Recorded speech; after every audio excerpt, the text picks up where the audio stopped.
Welcome to Ladies Let's Talk Business. I'm your host, Lacarrious Thomas, and today's episode is about the business of becoming you.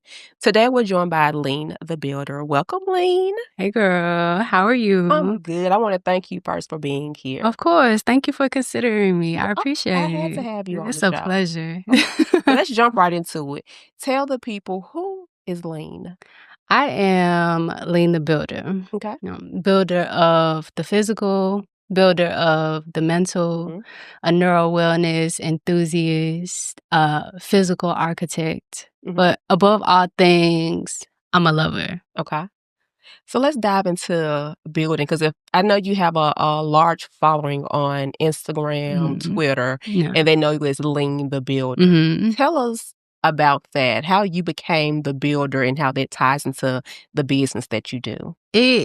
It kind of came spontaneously. It was nothing of what I ever expected to become. Now, I'm originally from Memphis. I spent a lot of my childhood bouncing around from my dad's house and my godmom's house. But originally, from like getting out of high school, I had plans on going to the military, girl.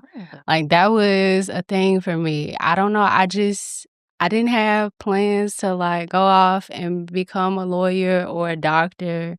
I got talked into the military field, but that quickly became a thought of the past when I had my son. Okay. So it was never a plan up until, my dad, he essentially became ill and he passed away. Okay. And when he passed away, he ended up leaving me our family home, the house that my entire family grew up in. Okay. At this point, it's been 4 generations to be able to create memories and, create So who was the love. original owner? Was it? So the original owner was my grandparents, Elmer Hester Sr. and Dorothy Hester. Okay. Yeah. So you mentioned, I want to go back, you said you were raised by your godmom. What led to that?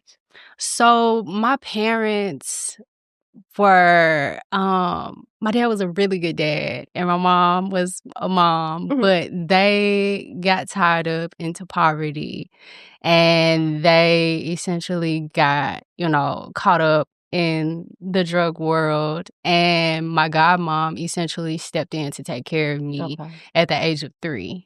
And my dad was the type of man who took care of his business, but he played hard, So, like I said, I would bounce around from the both of them, but I spent a lot of time at my grandparents' house, which essentially became my dad's house after their passing. Gotcha. Yeah. And I think that's a story that some of us can echo, or if it wasn't our parents, we've had family members during that time, because we know with the 80s and 90s how drugs really affected the Black community. So we've seen that. I'm glad, like you said, he was a great dad. It's just a part of people sometimes. You can be an awesome person. Back then, though, it was almost normalized. Because it was pushed so heavily into the community.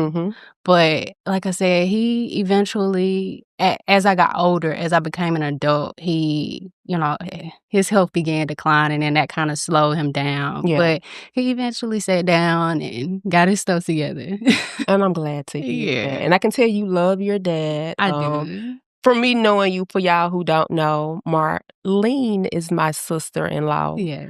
So I know a lot of these things, but I wanted her to share her story so that you guys can really know who made her Lene the Builder. Thank you. So that love for your dad, I know that once he passed, and you said that he passed the family home on to you, and you start renovating it. And every time I would see a new video, I was constantly sharing the videos like, oh my God, look what my sister did. She pulled the floor up, she demoed. Tell us what that did for you to help you heal. So I never, like I said, I never expected myself to be in that position.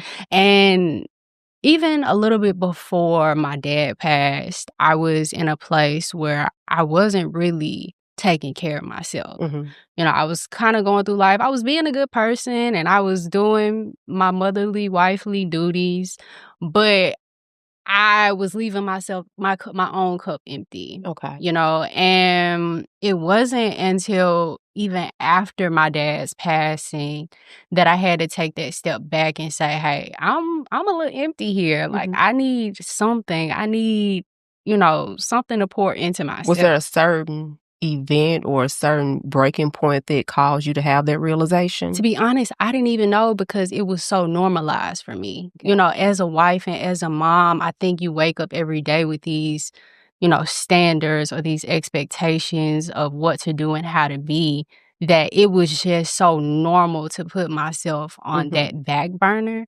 So I didn't even consider it. You know, I didn't even know that there was something different for me to do for myself. You know, so it wasn't until, like I said, I was living in Nashville at the time, and it was almost like everything around me was just failing. You know, my dad had passed away. I was out of a job. I had had a critical car accident. My relationship was quite literally failing. I wasn't showing up as the best mom, you know, and it wasn't until I was just, you know, that saying where it's like, eventually you're going to get tired of your own mess, and you're going to pick yourself up and you're going to turn around and do something different. It wasn't until I was left with absolutely nothing and no community around me to help me that made me say, hey, I got to do something different. What helped you make that change? Because I know a lot of women, they get to that point and they realize, I've got to do something, but they don't know where to start. What helped guide you through making that change? So, like I said, my dad passed away and he left me the family home. And what's so ironic was I began renovations on the home a week before he passed away. And my goal was to get the house in better condition so that I could move him back home. Because he was at a not a retirement home, a nursing home. Okay. So my goal was to get him moved back home and to get him comfortable because that's what he always stated that he wanted. So I go to renovate and he passes away, and you know, I go through those feels, but at that moment it was like, I ain't got no job. I ain't got nothing to do. So I'm going to put my all into getting this house in tip-top condition. Yeah. You know, and you know, every weekend I would come down because, like I said, I was living in Nashville. The house is actually located in Memphis. So I would make that drive every single weekend. And I would just put in a little bit of work here, a little bit of work there. And like I said, prior to, I had lost so much confidence just because of life's tussles, you know, and I was at my very, very lowest.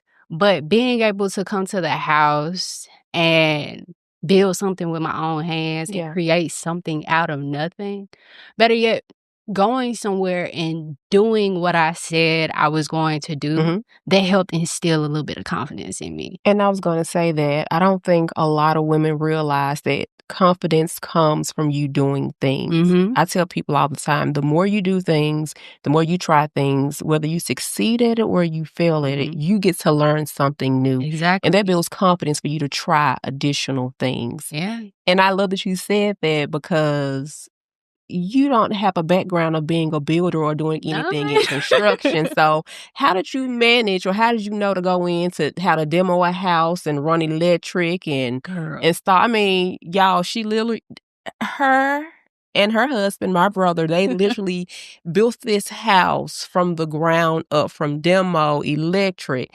HVAC. How did you know how to do that?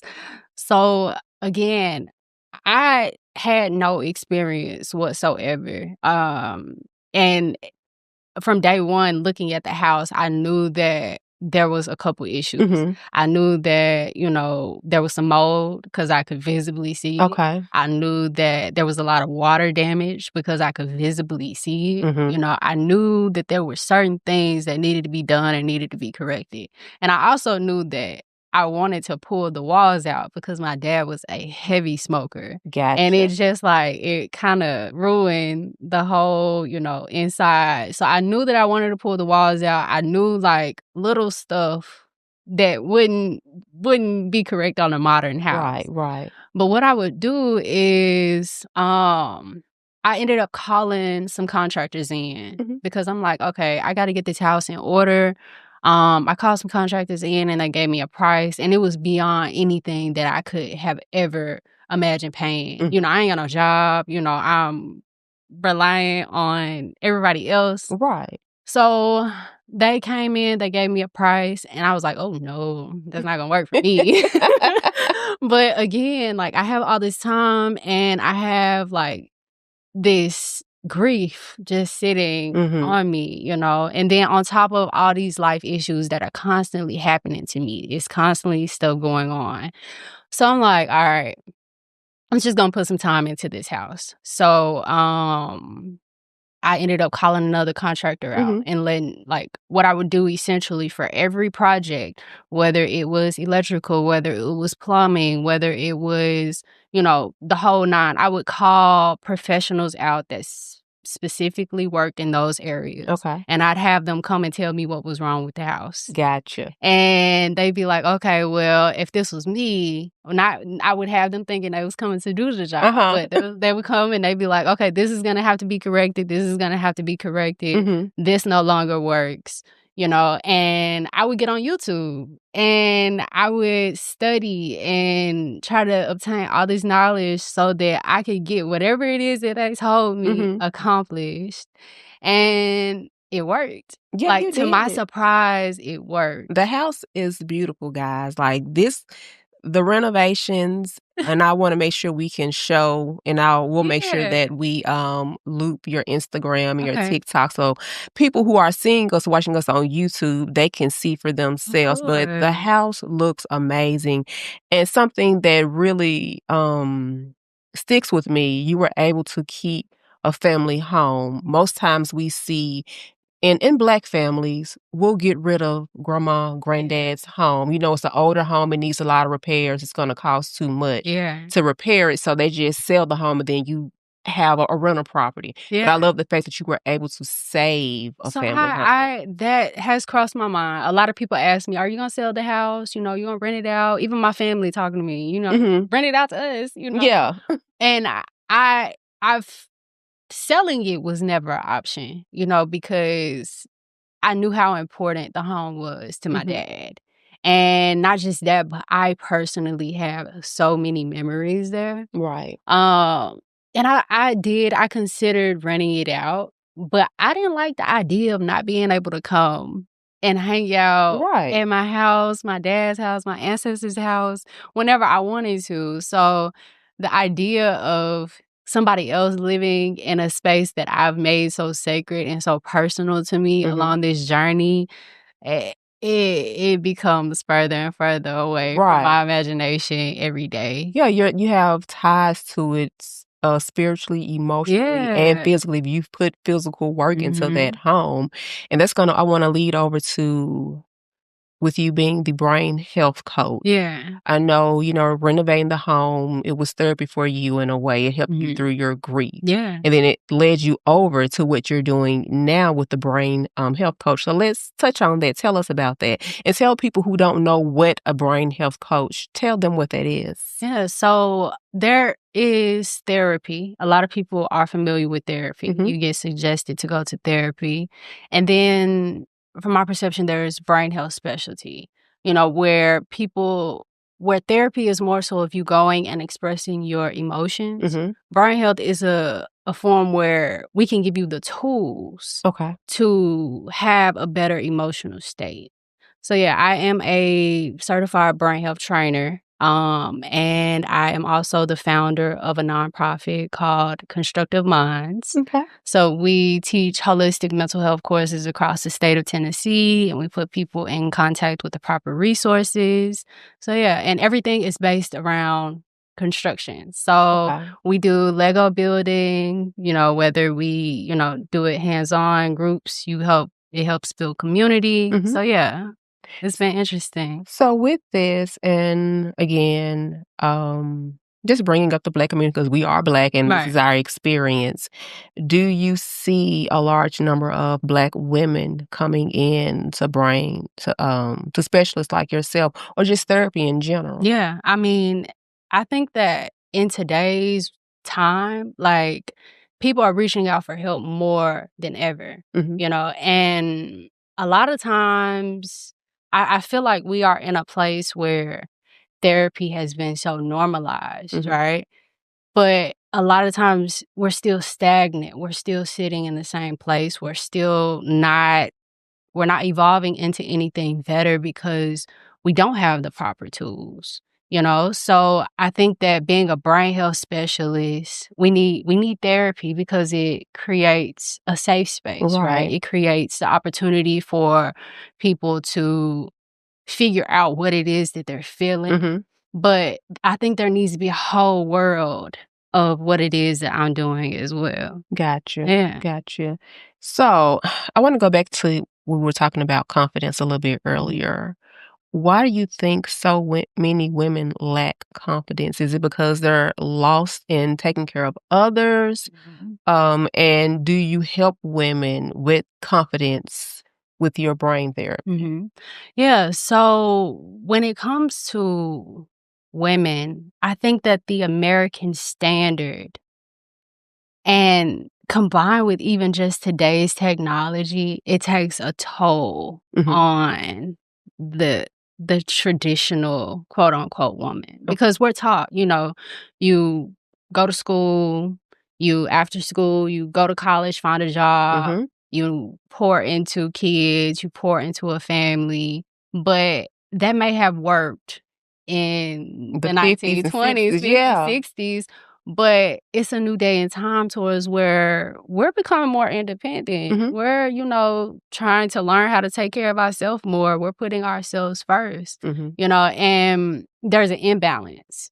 So I think that, what I try to teach, it's important to put yourself first. Yes. Like I teach you have your obligations and there's things that matter. Mhm. And those things will always be here. But again, like I said, my cup was empty. If your cup is empty, you're not going to be able to pour into This is true. nothing or nobody. This is true. So I teach that this is your world. Act like it's your world, Right. you know? With self-care and taking care of yourself, what does that look like for you? What is self-care for you? And what would you, because some women, they were like, well, I'm going to take a self-care day, but they still go home and they're washing clothes. Hmm. What does a self-care day look like for you? And what could that look like for other women? A self-care day for me is, and it's going to look different for everybody because everybody's having different experiences. Mm-hmm. Some people may want to be out in, a crowded area. For me personally, I'd like to be somewhere quiet. I Mm-hmm. want to move my body, it's a good day of exercise. It's a good day of feeding myself nutritional Mm-hmm. food. It's a good day, a good thing to listen to some therapeutic music. Okay. And I've become the type of girl, I used to be a huge music head, Mm-hmm. right? But eventually I realized how influential music was It to me. is, yeah. So girl, I'd be at the house listening to Beethoven. I listen to lo-fi music and it's nothing like if you would have talked to Lene 2-3 years ago, Mm-hmm. I was listening to Dolph. I was on Summer Walker, and I still do Yeah, we listen. love I them. still do listen to these artists, but I had to be way more intentional with Mm-hmm. what it is that I was allowing myself to consume. And it's not just food. Mm-hmm. It's everything of what you're watching. It's everything of what you're listening to. It's everything of the people that you're surrounding yourself with. On top of the nutrition, on top of, you making the choice to get up and move your body every day. And I'm glad you mentioned the people that you're around. When a woman is trying to become her best self or this new version of herself where she can hit a peak, Ooh. talk about how being around the wrong people, the wrong influences how that can basically stop It you. it can it can stall you out, and I think that it's just important to listen. Mhm. Now, a lot of the times, me personally, I'll speak from my standpoint. I took a lot of time talking. Okay. being the voice, wanting to be heard, but once I sat back and listened and paid attention to who it is that I was surrounding myself with, I was able to not just hear them, but I could hear my own thoughts. Gotcha. And it allowed me to say, okay, this is who I want to be, or this isn't who I want to be. Gotcha.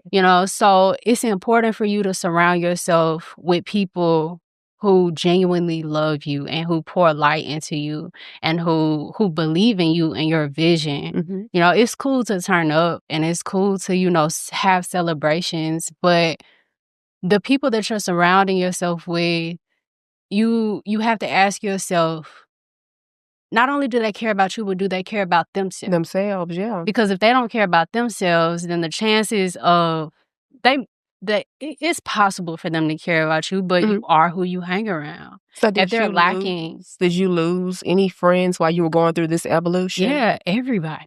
Really? Everybody. And it's not just because I had a lot of bad habits. Okay. I believe it or not, I used to be a stoner girl, and but I used to smoke a lot of weed day in and day out. Weekly, I was spending like $300 a week. Oh wow! On products, and it began to affect my health, not just emotionally, but like physically, and I had to take a look around at the people that I was hanging around on a regular basis. And not only were they just not caring and caught into this cycle, and it may have been serving them. Right. It may but have it wasn't been serving you anymore. Exactly. It wasn't serving me to the person that I knew I was and who I wanted to be.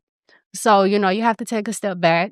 And that means, that doesn't mean that there's love lost. It's just this is your world. The choices that you make on a day-to-day basis, that's sculpting who you are and who you're going to be tomorrow. So it's important for you to show up as your best self, but it's also important to know that your best is enough every day. You might not be 100% tomorrow. You might be 30%, but that's still your best, and your best is enough. So, saying that your best is enough, and I know sometimes people would try to hold over your head who you used to be, the things you used to do, the places you used to go. I've experienced that in life, but I tell people I was a kid at that time. You're gonna have to get to know this new me, or you're not. You're gonna have to get to know this new me, or you're gonna have to keep it pushing, because that's what we put here for. We're not put here to stay the same. We put here to evolve and to bloom into this beautiful butterfly. So do you feel any kind of, when you see your old friends or even old family members that as you've made your evolution, because sometimes we as women, we feel guilt when we're excelling, but we see our families and friends still at a certain level. Have you experienced any of that guilt? Personally, I mean, like I said, there are people that I keep my distance from, and that I've had to create a boundary with, because I don't want them, pulling me back into who I used to be. However, I still have friends that are, maybe a step or two behind. There's friends that I got 10 steps ahead. Gotcha. But I think that that's important to build that community, because as long as those people around me aren't influencing me to be bad people, it don't matter if I'm 10 steps ahead or 10 steps behind. I need that community. Yeah. Like, I want to be able to influence you to be better, and I want people around me to be able to influence me to be better. I'm glad you said that you want to be able to influence others to be better. I know for me, it's frustrating when I can see potential in a person and like, I know you can do this. I know you can be great. And I had to teach myself that although I may see it right now, they may not see it right now. And to kind of pull myself back. How do you deal with when you're trying to help your families or friends evolve and they're just not getting it, or they're just happy where they are when they have so much potential? So personally, I like to mind my business. Okay. I like to mind my business. However, I mean, we're here to get you to wherever it is that you want to be, and I'm here for encouragement. But people may look at me right now and see more potential in me than I see Can for see yourself. myself. Gotcha. It's gonna always be that Yeah. way. My goal is to make you wake up 1% better than you were the day before. Yeah. That's all you need, that 1%. You don't have to be the best. You don't have to wake up the next day and have your we can cuss on here. Girl, say what you want to You don't say. have to wake up and have your shit together. Right. You know, T's crossed, I's dotted. The goal is to wake up 1% better. 1% better. Yeah. And I love that that you said that you mind your business. And I've learned to do that. But it's hard sometimes when you have people constantly coming to you asking for advice or money or whatever it is. And it's like, I see you have the potential to be able to do this for yourself and not have to rely on me or anyone else. Yeah. So. And you have to understand that it's conditioning. You know, what they say, it takes 21 days to make a habit. Yes. So a lot of people have these thought processes, have been thinking and feeling these ways for 20, 30 years. So to expect someone to break it like that. Yeah, it's not gonna happen. And I tell people this all the time. Like, you're not gonna go from having a terrible day to having the best day, right? You're gonna go from having a bad day, and you gotta find that neutral point. You find that neutral point, and then it's gonna be rainbows and sunshine on the other side. Right. But it's not a light switch. Don't expect it to be the best. You know, you gotta build your way up. It's not an instant thing. Yeah, you have to build it up. Going back to minding your business, I think that kind of ties into setting boundaries. Yes. What does healthy boundaries look like for you? Yeah. And how can the ladies listening or watching, how can they find how they can set healthy boundaries? So I think that it's important to have boundaries. However, it's important to exercise your capacity. Like, if you go around cutting everybody off because somebody done pissed you off, or if you go around saying that I don't want to deal with this person because this person is toxic, you're not building up the resilience in you. Right. You know, of course, don't let nobody walk all over you. Don't let nobody come in your life and impede on anything that it is that you have going on. But if you seclude yourself from it's inevitable to bypass trauma. But if you try to walk around and tiptoe around everything, then you're not building up that resilience in you. So I'm not saying tolerate the worst of the worst. Like, there will have to be a turning point. You know, don't let people use you. Don't let people run over you. But again, this is your world. You need to build you up to be a strong person. So when it comes to boundaries, know who it is that you want to be, and don't make choices that are going to force you to be weak. Gotcha. Yeah.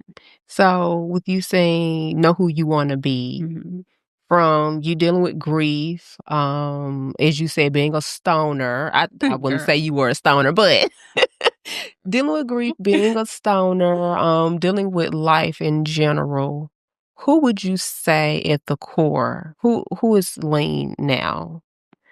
Going through all of that, healing and building yourself to be you now. Who would you say you are now? I would say I'm a woman. Okay. Like, my entire life, like early 20s, you know, even late teens, I questioned who I was. There was a lot of comparison. There was a lot of me trying to figure out what it is that I like, what it is that I want to do, how to speak, how to walk, how to hold my posture. Like, what led it was to that? Like, you...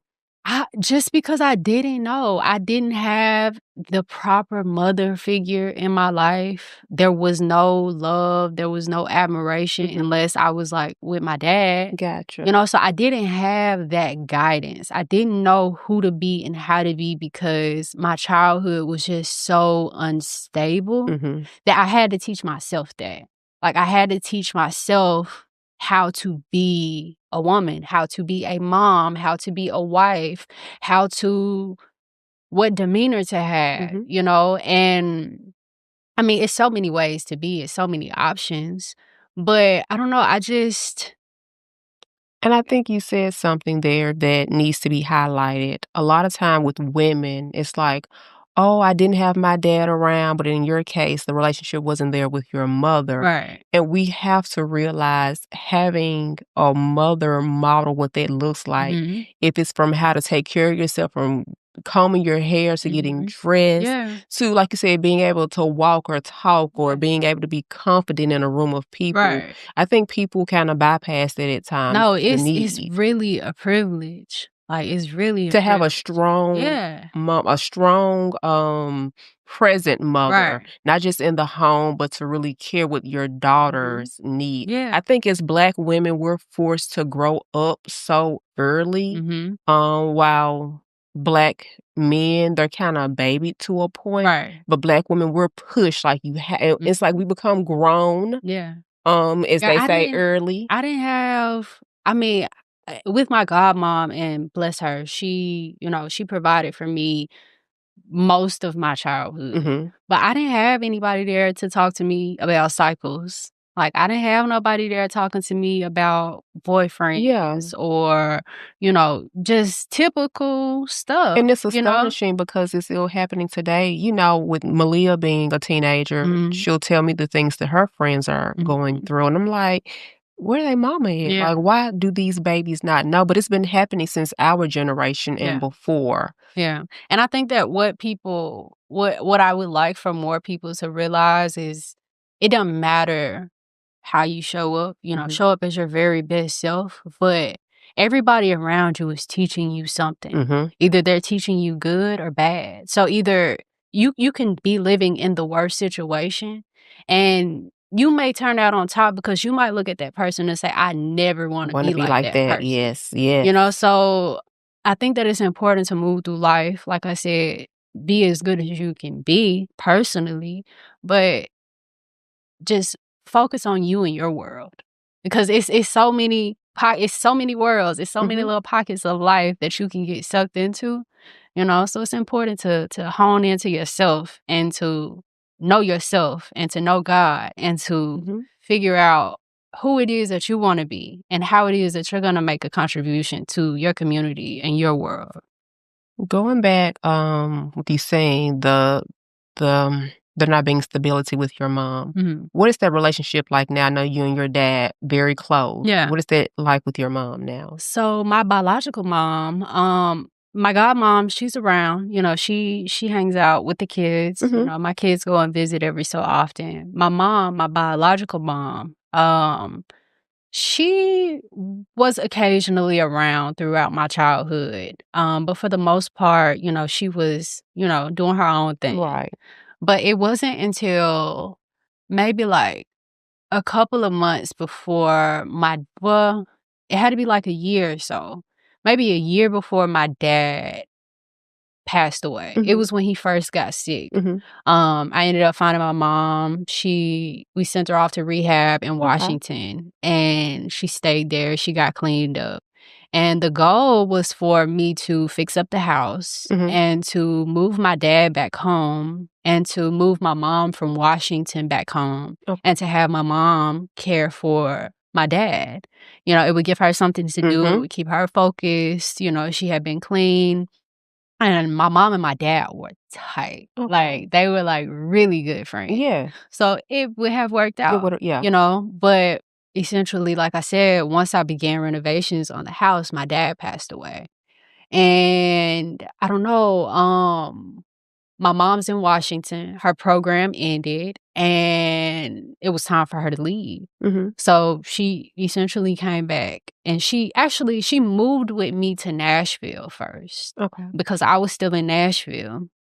So she moved with me in Nashville, and that was the first time we had ever lived together. Oh, wow. And I am, at this point, I'm 29?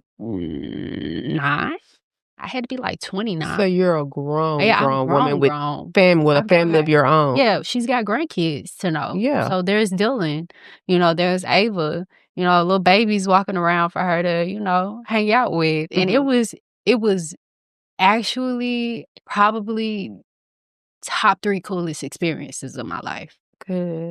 Just being able to sit down with her and get to know her and have conversations with her because I had so many unanswered questions. Right. And I had these beliefs instilled in me from a child, and the story that I thought wasn't really the story. It wasn't the story. Yeah. So it was really good to be able to sit down and have so many of my missing puzzle pieces put together. Yeah. So she ended up living with me until I moved to Memphis. Well, actually, I think it was like a couple of months before, maybe like a couple months before I moved to Memphis, I moved to Memphis. I moved her back to Memphis. Okay. And she got her own place. And she's been doing really good since. Good. Yeah. Good. And I had the pleasure of meeting her recently on the 4th of July. She's wonderful. Yeah. And I'm so happy that you guys have been able to connect and have a great relationship. Yeah, and it's so fulfilling because I can't imagine how I would feel having a mom with me that's so supportive my entire life. It don't matter what I do. My mama, she is all ears and she's like so supportive. She's my biggest cheerleader.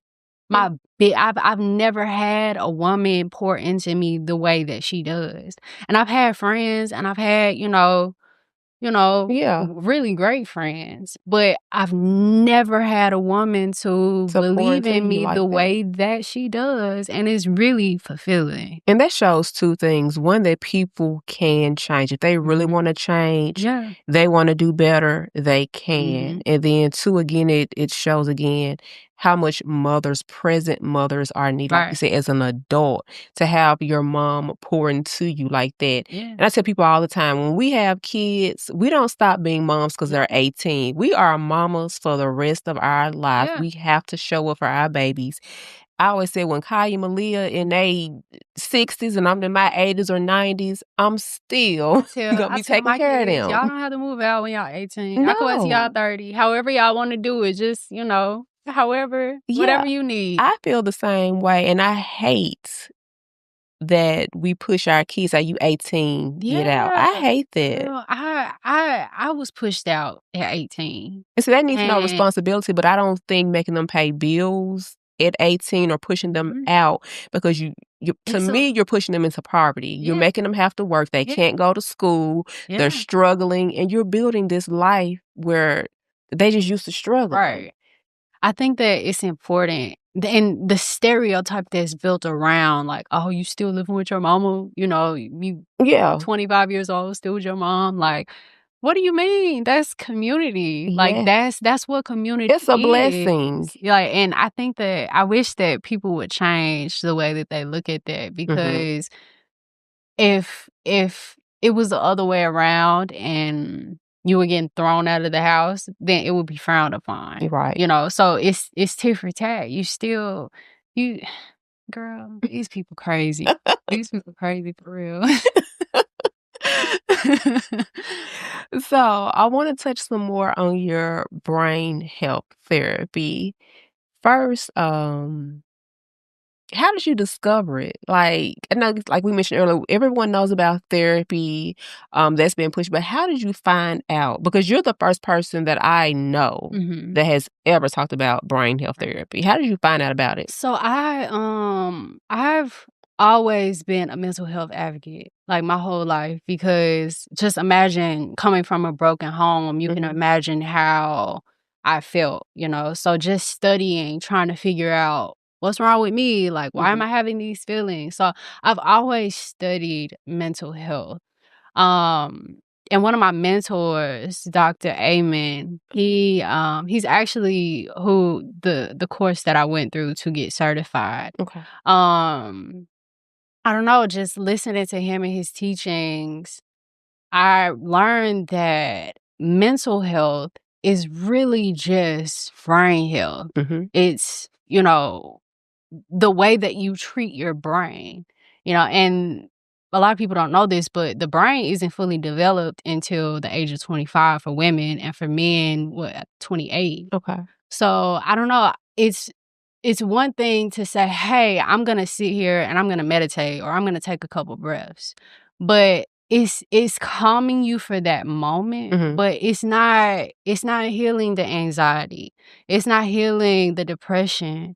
What's healing it is what you're putting into your body, physically, mentally, spiritually, the way that you're moving, and I think that that's important to voice, because it's one thing for you to go to therapy and waste, I'm not going to say waste, but to spend all of your money, but you need the proper tools to be better. It's almost like Western medicine, right? Like, you can get over-the-counter medicine to treat a headache or to treat an illness, but it's not healing it. It's not healing it at its core. So brain therapy is essentially a way for you to heal your brain. It's a way for you to have the tools to be your very best self. Okay. Emotionally, mentally, and it's gonna pour into physically. And I always say this, like, when you look good, you feel good. So it's important for you to put the proper stuff into your body, into your mind. It's important for you to adjust your thought process, to, take a couple steps to and ask yourself, is this true? What I'm thinking, is this real? Right. Or am I, it's important for you to reevaluate yourself so that you can come out balanced. So can brain therapy be a partner with traditional therapy as well? Yeah, I would suggest it. So I'll speak for me personally. I've always been very emotionally aware. Okay. Like, I've always known what I felt and why I felt it. I've always been able to go and express what I feel at any moment, good or bad.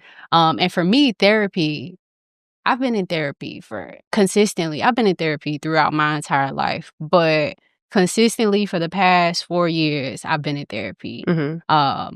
Every week, if not bi-weekly. So it's one thing to sit and express yourself, but you also, like I said, you need those proper tools. Right. You need to know how to move. And some therapists do. Some therapists will give you, some homework to do. But for the most part, for me, I've noticed, and I've been to a lot of therapists, I've noticed that it's more so just like a venting session. Kind of like story time, and that could be helpful. It was helpful for me because, to get it out sometimes. I didn't have that community. I didn't have people I could call, and because my life gets pretty heavy. Like, I open up to people and they tell me to write a book. That's how chaotic. And I feel like everybody is going through something, and everybody isn't like me. Everybody don't know why they feeling what they feel. Right, because they don't have that emotional intelligence. So they may need their therapist so they can vent it out. They can let those emotions out. And then get tools that their therapist is providing those tools of what to do next. Or come to a specialist like yourself to where you can understand why my mind is like this. And I would say even parenting with medication. A lot of people don't want to take their meds when they're dealing with mental health issues. I'm for all of it. If you have to take meds, go to a therapist, go to a brain health therapist, whatever it needs to take for you to be happy, healthy, and whole. I support medications to an extent. Okay. I think that they shouldn't be permanent. I think that you should be able to take medication because, like I said, Western medicine isn't put here to heal you.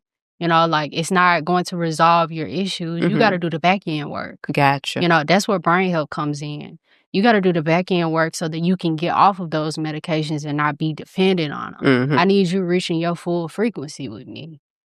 So I believe that medications are very useful, but I don't think that they heal. And I teach from a holistic standpoint. Okay. I have beliefs that for every illness on this earth, there's a plant on this earth that can heal cure for it. Yeah, and that's not to knock any Western medicine because it is very useful, but I do think that Big Pharma is pushing it to their full advantage, and it's taking a toll, especially in our Black community. So it's important for people to know, learn about nutrition. It's important for people to know the importance of getting out and letting sunlight hit their skin.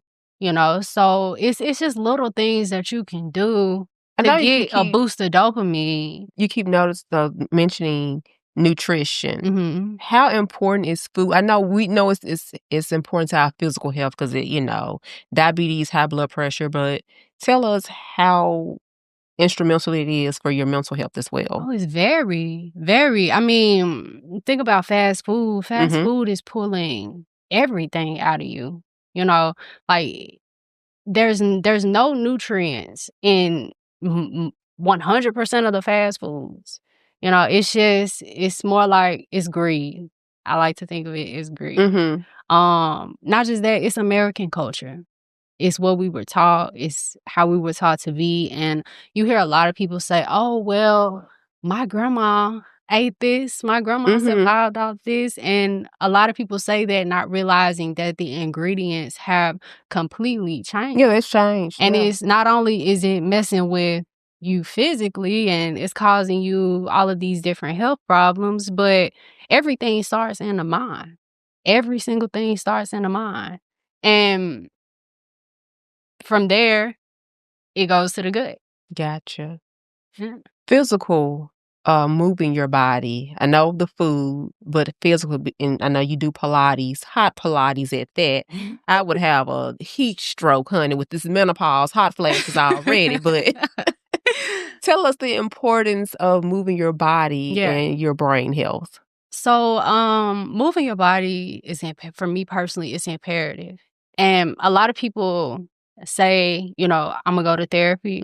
Like I'm going to sit down and talk to someone and go to therapy, but they fail to realize that there's so many forms of therapy in the world. And for me, physical movement is my top form of therapy. You know, it's important for me to, I don't know, just even going outside for a walk.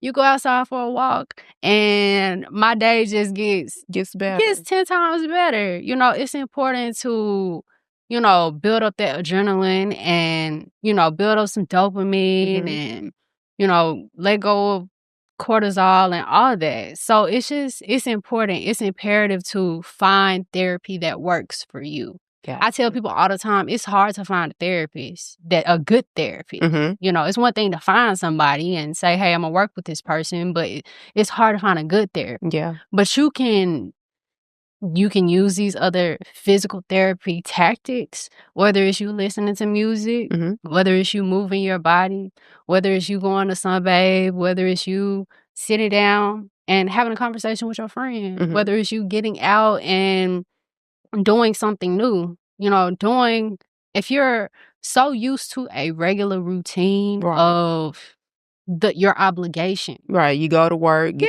the kids ready for school. If you get so tied up in your obligations, you forget that it's better feelings to be felt. Yeah. You forget that it's better things to do, it's more things to see, more places to go. And I just like to be that reminder, you know, that it's so much more to see. Like, it's so much more to do. So, before we wrap up, let's just say I'm a woman. I'm struggling with my confidence. I'm really wanting to become the best me. I know that I can be this business owner or I can just be healthy and whole. What advice would you give me as I start my journey? I would say take it step by step. Okay. I have to take it day by day, sometimes hour by hour. But it's important for you to wake up each day and do whatever it is that you say you're going to do. I don't care if that's you saying, hey, I'm going to wake up and I'm going to feed myself a nutritious breakfast this morning. I'm going to wake up and I'm going to go get in the sun and start my day on a better note rather than laying in bed and sobbing and worrying about yesterday's problem. Like I said, 1%. It takes that 1%. If I was to give any advice to a person that's trying to be better, for me, I had to take it hour by hour.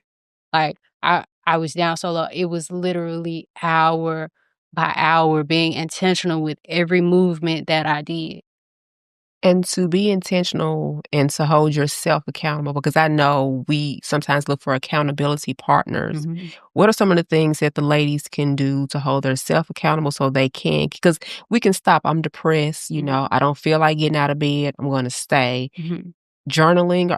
What's some of the tools they can use to hold themselves? I go through different phases. I've done journaling. And journaling is really helpful, especially when you got some stuff you want to get off your chest immediately. You know, but when it comes to movement and getting stuff done, what works best for me is making a checklist. Gotcha. Make you a checklist. Say, this is what I want to do today. and this is what I'm gonna get done. And not just that, but get the biggest thing done first. You get the biggest thing done first, that's gonna build up, like I said, back to our conversation from earlier, that's gonna build up that confidence in you. You get that biggest thing done first in the day. The rest of that stuff is easy peasy. As I say, do what you have to do so you can do what you want to do on the back end. Go and do the hard stuff first. And it's not gonna be easy. It's gonna be days where you probably laying in bed trying to figure out how to even get out of bed. But you roll over, you're gonna make you this checklist. Pull your phone out. Everything gonna be on our phone. Get on your notes. Pull your notes app up and say, this is what I would like to accomplish today. When I get out of bed, I'm not gonna feel my best. I'm not gonna feel 100%. And that's okay. You might hit that 15%, but that 15% was your best, and that's enough. And that's what that 15% is better than your 10% yesterday. From yesterday. And that's all. Just focus on the good. Focus on building back. Wonderful. I love it. Marlene, again, thank you so much. Thank you. Tell the people where they can find you on the Instagram, your TikTok, your website. I'm saying like the old folks, TikTok. On your TikTok, where can we find you? So you guys can find me everywhere at Lene the Builder. So my website is Lene the Builder. Instagram, Lene the Builder. TikTok is Lene the Builder. YouTube is Lene the Builder. That's LENE the Builder. Awesome. LeneTheBuilder.com. Like I said, I now take one-on-one sessions. So if you have a little one where you're trying to get them to maximize their brain health before the age of 25, I have Brain Thrive by 25. Wow. And then I also have Overcoming Anxiety, Depression, and Grief for, people of all ages. So, and then I'm no therapist now, so don't say act couple crazy, this program with your traditional therapy if you have a therapist. Yes. But I do have YAP sessions available. So if you want to come and talk to me, for some time and, you YAP, I listen and we build and we'll get it together. I love it. I love it. Thank you. So guys, make sure you go follow Lene on all her social media outlets. And again, I want to thank you for listening and joining us or watching us on YouTube for Ladies Let's Talk Business. Ladies, just know you can be. As the people say when we were little, whatever you want to be. That's right. Confidence, try new things, go new places. That's how you build your confidence. And you'll look in the mirror one day and you'll be thinking about who you used to be, and you'll realize that you are the woman that you wanted to be all those years back. So get started today. Reach out to Lene if you need that assistance. And don't forget to tune into the next episode of Ladies Let's Talk Business. And we'll talk again soon. Bye.